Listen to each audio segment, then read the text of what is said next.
ఒక కుక్కను చంపాలంటే ముందుగా అది పిచ్చిది అని ముద్ర వేయాలి. ఆ తరువాత దాన్ని రాళ్లతో కొట్టించాలి. అప్పుడు చంపడం సులభమవుతుంది. చంద్రబాబుకు బాగా తెలిసిన పొలిటికల్ పాలసీ ఇది. తన పొలిటికల్ కెరీర్ మొత్తంలో ఎప్పుడూ ఇదే పాలసీని ఆయన ఫాలో అవుతారు. అప్పట్లో ఎన్టీఆర్ ఎపిసోడ్ అయినా, ఇప్పట్లో మెడికల్ కాలేజీల విషయమైనా చంద్రబాబు ఫార్ములా మాత్రం ఇదే. ఇంకాస్త స్పష్టంగా చెప్పాలంటే నాడు ఎన్టీఆర్ స్త్రీలోలుడు అని ముద్ర వేశారు. ఆ తర్వాత ఆయనపై చెప్పులేయించారు. పార్టీని లాక్కొని మానసికంగా నలిగిపోయి చనిపోయేలా చేశారు.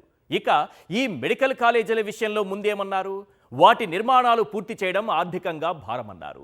ఆ తరువాత ఫేక్ పోస్టులతో ఆ కాలేజీలపై అబద్ధాల దాడి చేయించారు. ఇప్పుడు ప్రైవేటు వ్యక్తులకు దోచిపెట్టి ప్రభుత్వ మెడికల్ కాలేజీలను చంపేసేందుకు సిద్ధమయ్యారు.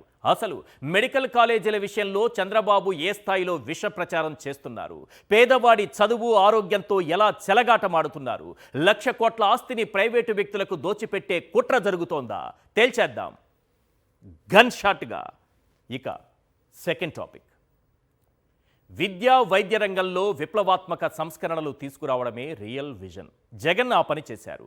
కరోనా కష్టకాలంలోనూ 7 ప్రభుత్వ మెడికల్ కాలేజీలను పూర్తి చేశారు. మరో 10 కాలేజీలు పూర్తి చేసేందుకు శాయశక్తులా కృషి చేశారు. మెడికల్ కాలేజీ అంటే కేవలం పేద విద్యార్థులకు ఉచిత వైద్య విద్య అందించడమే కాదు, అదే పేదవాళ్లకు ఉచితంగా కార్పొరేట్ వైద్యం అందించడం కూడా.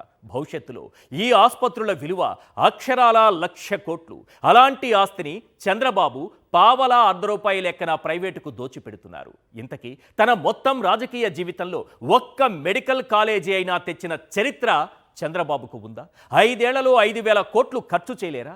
ఇప్పుడు ఆ కాలేజీలను ప్రైవేటు పరం చేసిన జగన్ వచ్చాక మళ్ళీ వెనక్కి తీసుకుంటారా? తేల్చేద్దాం గన్ షాట్గా.